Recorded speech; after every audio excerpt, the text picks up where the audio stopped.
Hi everyone. In this video, my goal is to set up our Node application and connect it to a Postgres database using TypeORM. So let's get right into it. The first thing that I'm going to do is create a folder called Meetingstone, because that's the project name. And let's go inside the root directory of my project, and I'm going to run an npx command to create a subdirectory for my API server. So I'm going to run npx typeorm init dash dash name it API dash dash database Postgres, because Postgres is the database that we're going to use. Now, if npx is something that you've seen for the first time here, what it does is it's pretty simple. It comes with Node and npm. Now what it will do is it'll check whether a certain command that should come from like a Node module, like a CLI command, exists in your path.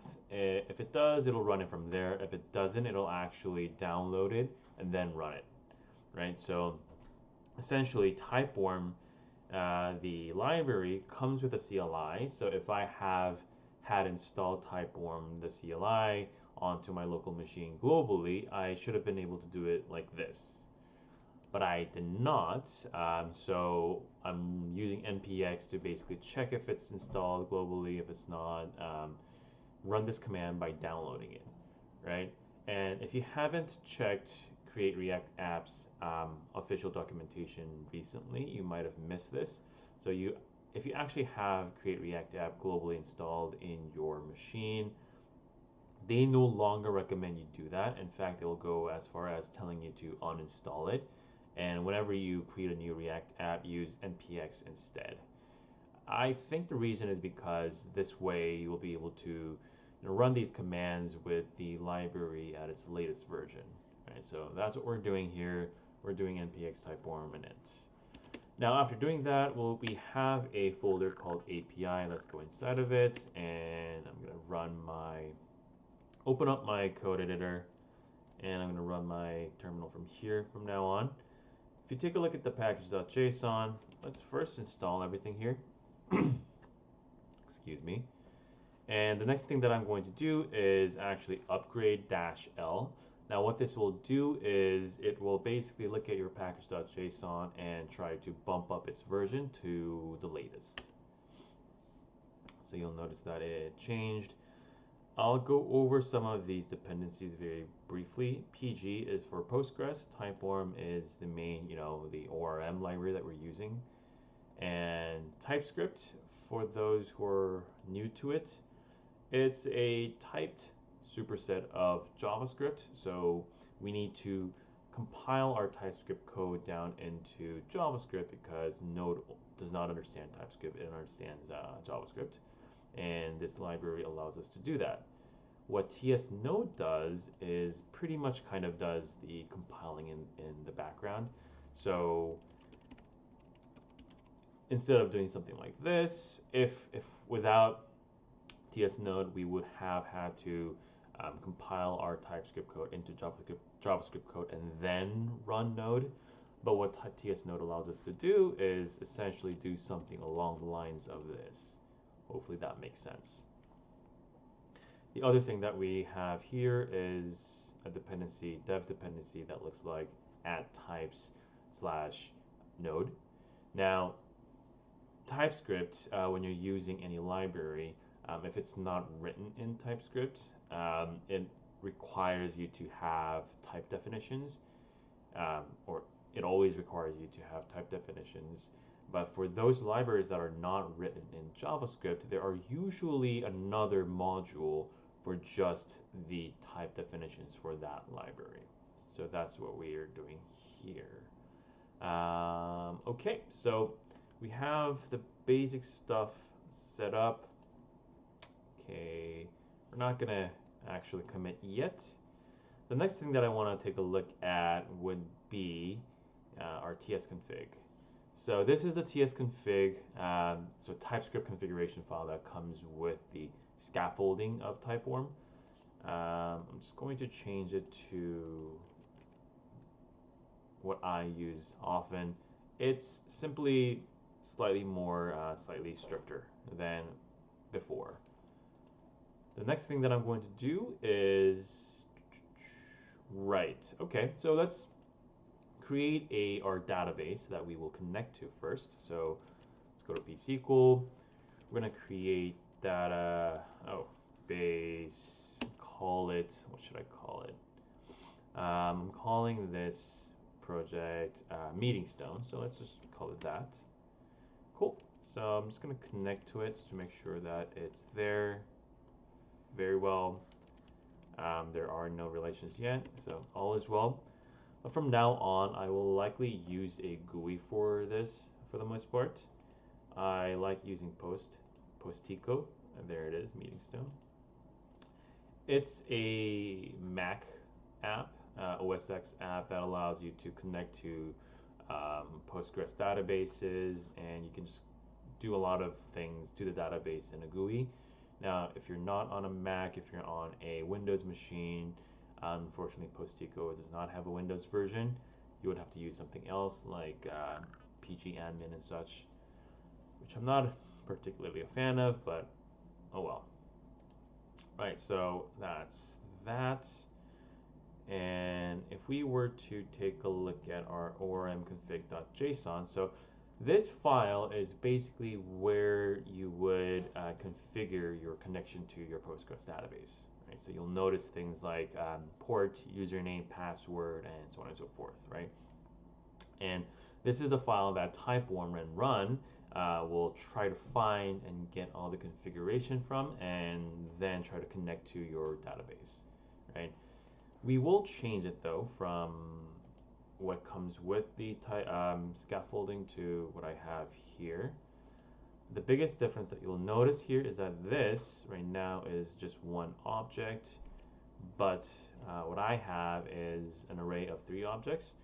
And the reason why I'm doing this is because I want to have different configurations for different environments. So you'll notice that this says development, this says test, this says production. So the idea is that depending on which environment we're working in, it'll connect to a different database. A few things to note here or change for yourself is, well, the basics, username and password. If you have a different port other than 5432 for your Postgres database, change that as well. And of course, change your database name, Meeting Stone. Let's just change this here in advance as well. Cool. Now that's that, and we have our index.ts file here, which is the entry point. So I believe at this point, yes. Before going there, a quick note here. The synchronize false. The configuration that came with the scaffolding actually set it to true. Now what that does is basically if you have synchronize set to true, TypeORM, when it makes that connection to your database, basically it will automatically forcefully synchronize your database tables and everything to your code. So if your database is behind what your code looks like, it'll synchronize. It'll basically make some SQL queries to change your database tables to basically match your code. I mean, that's quite useful when you're just kind of learning first. You're just kind of seeing things how it works. But when we're trying to develop an application for production with production in mind, we probably don't want to do that. So instead, we're going to set synchronize to false, and for any kind of changes that we want to make to our database, we will use migration files. So that's that. But before, should I go do migrations first? Yeah, let's do migrations first. We'll notice that currently our Meeting Stone database does not have any tables. Now, let's learn how to create migration files in TypeORM. Now, of course, you can write your own migration files from scratch, but luckily for us, TypeORM comes with a CLI command that would auto-generate migration files. And the command itself is rather straightforward. It's TypeORM migration colon what is it, generate dash n, and then type out the name of the file, so add user and dash c, and basically specify which database you're basing it off of. So the command itself looks like this, right? But even with TypeORM installed, or I could just use npx and show you, this is not going to work, right? And it's complaining about this part right here. What it's complaining about is because it's coming from the fact that the CLI command does not understand TypeScript. So, and we're writing our code in TypeScript, as you can see here, right? So when you run TypeORM migration generates, it will not work because it's trying to understand. It's basically getting the data or getting the code from your TypeScript files, which does not understand. So what we have to do is basically compile your TypeScript files into JavaScript and then run that JavaScript file through the TypeORM CLI to generate these migration files, which sounds tedious, and it is, but I've done all of that for you, right? So all you need to do is basically copy this part here, go to your package.json, and add to your scripts. So what you can see here is what it does is it does npx TypeORM, but it does npx TypeORM from TS node first. Okay, so that's what you're going to do. So npx TypeORM TS node, and then write that out right there, right? One more detail that you should remember is that when you're creating migration files, you have to put in a name for the file. And in order for us to do that, we need to do env name, and then type out the name, create user, and then you can run that yarn script. So yarn migration create. Right. So if we do this, now what TypeORM will do is basically similarly to how setting synchronize to true is, ultimately what it will do is compare the current state of your database to what your code looks like, and then basically write out migration files to basically bridge the gap. So you run this time it should work. There we go, it created a migration file for us. It looks like this. Whenever you create a migration file, try to make a habit of always checking the actual code, because it's fantastic that it creates the file for us, but it's never perfect. So even if you're not a SQL master, I am very far from one. Ask me to write SQL queries, it's like, oh my god, why are you asking me that? But for the most part, reading SQL queries should be straightforward. So go over here, take a look at what it's trying to do, because ultimately it is just simply SQL queries. It's trying to create a table called user with ID, first name, and last name, and age, blah, blah, blah, right? So that's all good. It looks good. Now, we're not actually going to do this, in fact. Let's delete it, because what the hell is age? I mean, it's such an odd thing to actually have. So instead of age, we're going to have email here. Let's save that. And if these look weird to you, the at entity and then parentheses, these are what JavaScript decorators are. So if you don't know what they are, I encourage you to kind of learn more about them. I've added a really nice blog post here under resources that basically kind of goes over it. So you should be able to understand what they are. Now, even without doing that, it should be pretty straightforward, at least in this code. We're creating a class called user, and we are basically defining some columns to create in the database. There's a primary generated column, ID. It should have columns, first name, last name, email. All of them should be strings. It's pretty straightforward, right? So that's what we have here. And we are going to run that command again to create our migration file. Fantastic. If you take a look over here, you'll notice that now instead of age, it has email, right? Okay, cool. So that's that. And now we go back into our index.ts. I see that it's complaining about something. Should I talk about that, or is there anything else that we want to do? Yeah, we should talk about that. So this is one of the amazing parts of TypeScript. It does type checking for you. Hover over it, it'll say property age does not exist on type user, and that's true because we removed it.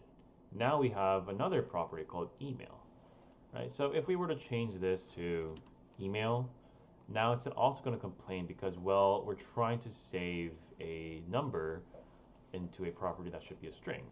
So it's complaining, okay, type 25, well, it's not assignable to type string, which makes sense. So if we were to do that, it no longer complains, right? But let's just actually change it to something that looks like a real email. We will do that.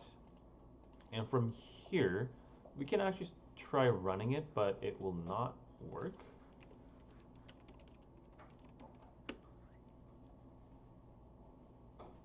And the reason why it doesn't work, let's read the error message here. Cannot find connection default because it's not defined in any ORM configuration files. Now, this is a bit, it's a tiny bit tedious here because basically what TypeORM will do when you run its method create connection, by default, it'll try to look for configuration with the name default. But we've changed our file and it does not. We only have, we have database configurations for with the names development, test, and production. There's no such thing as default. If we were to change this to default, then it's actually going to work. But I mean, that kind of goes against the reason why we have it this way in the first place, right? So we're not going to do that. We're going to stick with this. But in our index.ts file, we're going to somehow figure out a way to get around this, right? And that is basically by doing this here. So take a look over here. Now, the very first thing that we're doing here is we're going to actually wrap all of our code in a main function and just execute that main function first. So let's actually grab a lot of that and put it inside our main function. We'll take care of all of this soon. And we're running main. One thing to note here is that you'll notice that I'm making the main function async. If you're not familiar with async await in JavaScript, you should. To put it very simply, it basically allows you to write asynchronous code in a very synchronous manner. So you notice that I have something that says config and assigning this into config with await. Now, what await does is code after await will not run until this part actually resolves. So you can do await on promises, things that return promises, and it'll basically wait until the promise resolves or gets rejected. Right, so very handy there. Hover over this, it'll say cannot find name get connection options. Now click here. One fantastic thing you can do with VS Code, command period, and you'll notice that it says add get connection options, blah blah blah. Enter. There we go. It automatically imported that method from TypeORM. Cool. So let's see what's happening over here. So we're saying we're getting connection options, and it actually takes in a parameter, a string parameter, and the string is development. So what this is doing is basically saying, okay, get connection options with the name development, and you'll notice that it's right here, right? So before we do anything else, let's just see if that works. So we're going to say console.log config, right? This is probably not going to run. It's going to error out because I've made TypeORM quite strict, and it's saying that it's declared but it's never used, right? So let's do that. For 1 second, we're also going to remove this and run our code again. Fantastic. All right, so config now, that's config, which is correctly getting it from our config.json here, right? That's cool.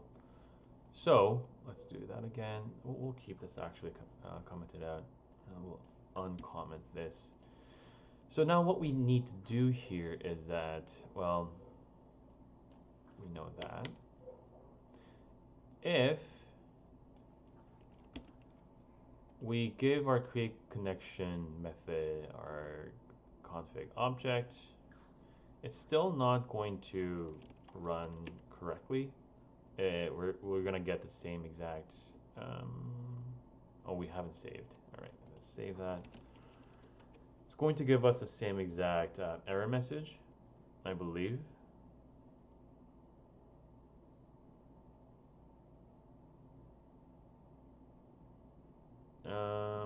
Or it's a little odd.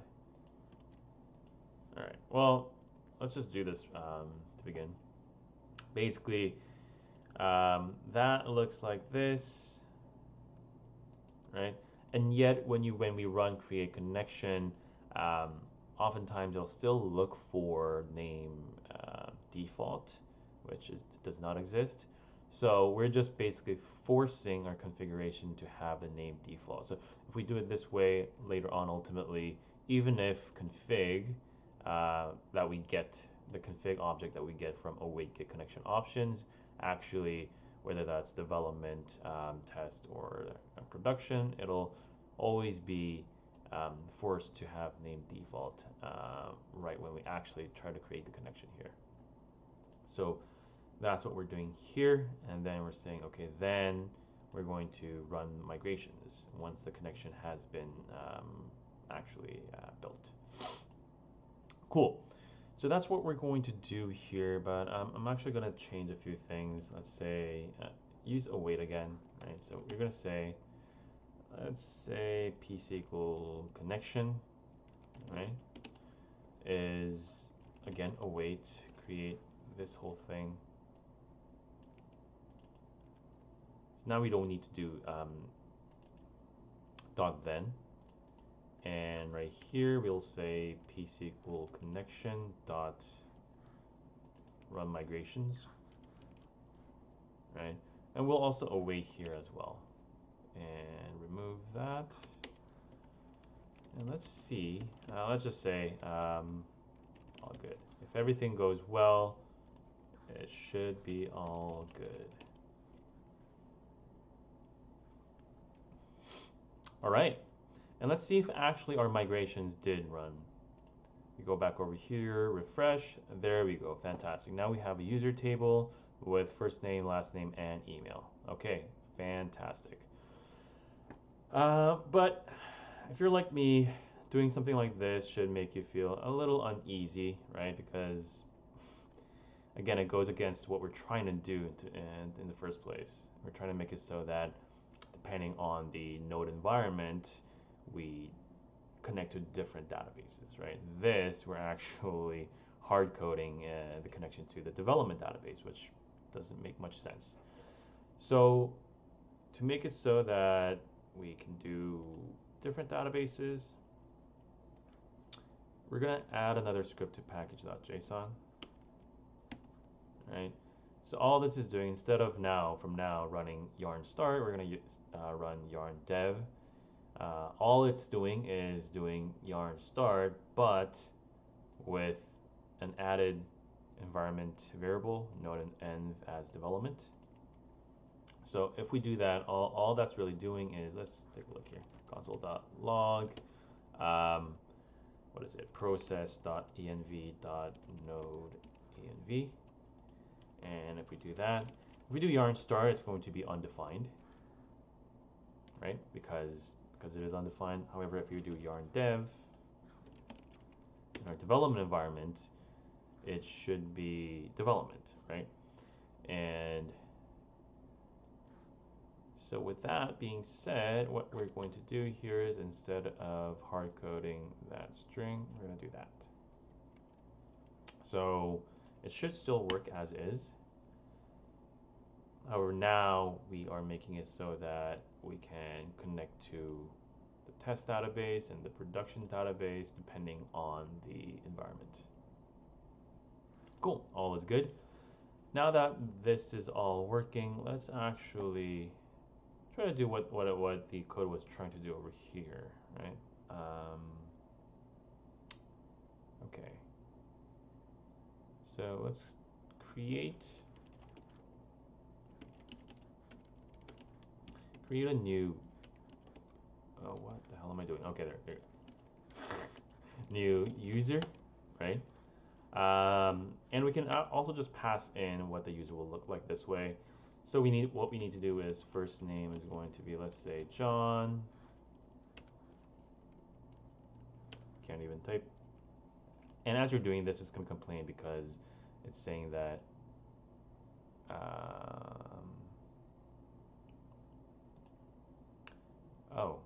oh, right. It's saying that expected 0 arguments but got 1, right?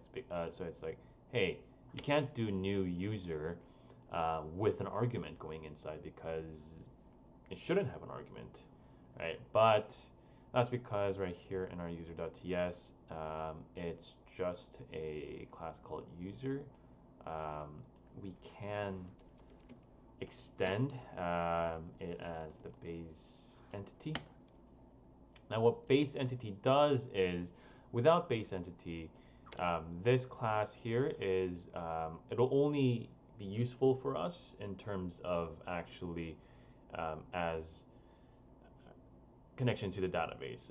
So basically it'll just make these columns and so on and so forth, but we won't be able to use this class as if it's a model, right? It doesn't come with methods like create, find, and so on and so forth.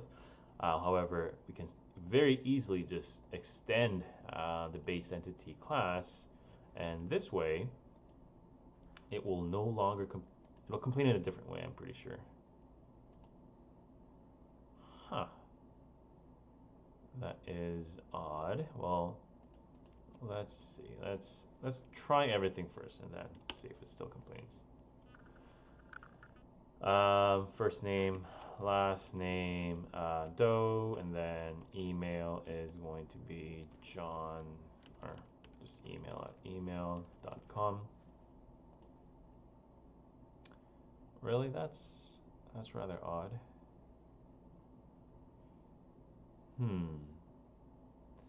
I am pretty sure. Oh. User is not imported to begin with. Oh no, that's not right. User is imported. Let me fix this quickly.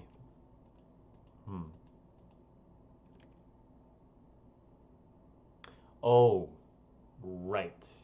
My apologies. It's not new user. I was looking at it from here. It's actually just user dot create. So again, by extending base entity, we have access to a method called create, which is really great. And just to show you, that should give us an error, or not. It will error out once you actually try to save, because you do need email here. Okay, and then we're gonna await user.save. So the create method only creates an instance of that model. It doesn't actually save it to the database. All right, so we need to do that. Is that everything? Cool. And once that has all been done, let's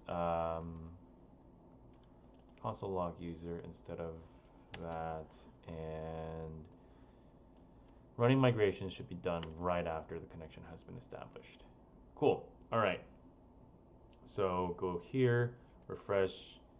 There are no rows yet. However, if we were to run yarn dev, if everything goes well, there we go.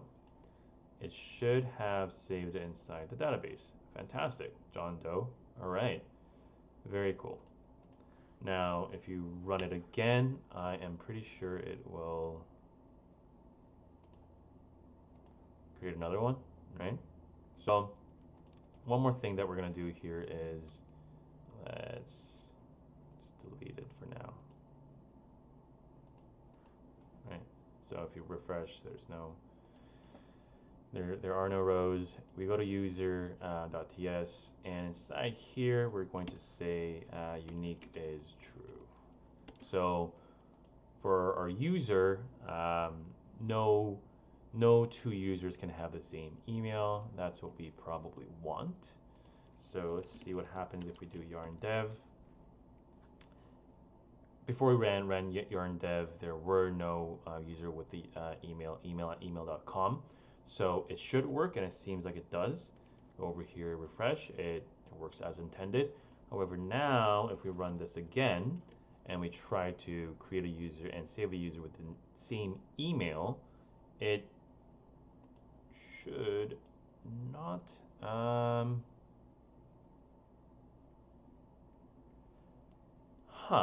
okay. Why is that doing that?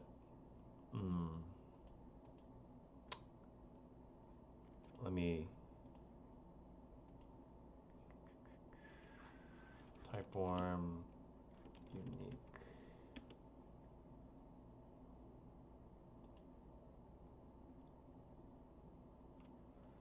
It should work. Now I will likely edit this portion out just to make it so that it's a lot. Right. Okay, so the reason why it's still allowing me to do that is because, well, I just wrote my code here, but it's actually from the database level that this should work, right? So our database does not have the constraint for this column to be unique. So what we really need to do here is go over back here and create another migration. Oh, that's this whole thing, it doesn't work. We need to find, there we go. We need to say make email unique, and if we were to create our migration file, it should create our migration file here. If you take a look at it, it says alter table user, and you're adding a constraint for the email column, making it unique. Fantastic. So now let's try that again. Just delete all of these guys, refresh. There's nothing here. Okay. Yarn dev. Cool. There we go. Try to run it again.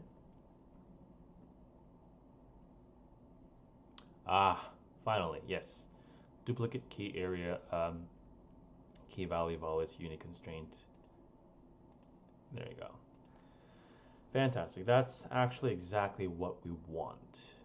Okay, so we can get rid of all of this. Let's just make this so that we've created one. So let's just try out retrieving users. So let's say const users will be await user.find, and let's just see what users look like, right?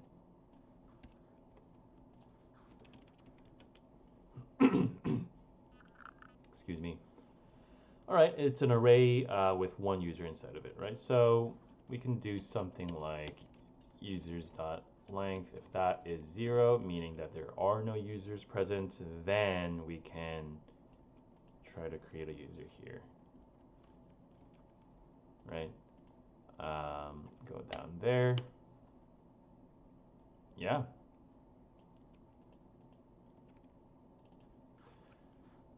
there we go. So yarn dev, it's gonna first await to find all users. If there are no users, it's gonna create a new user, and then that's all we're doing.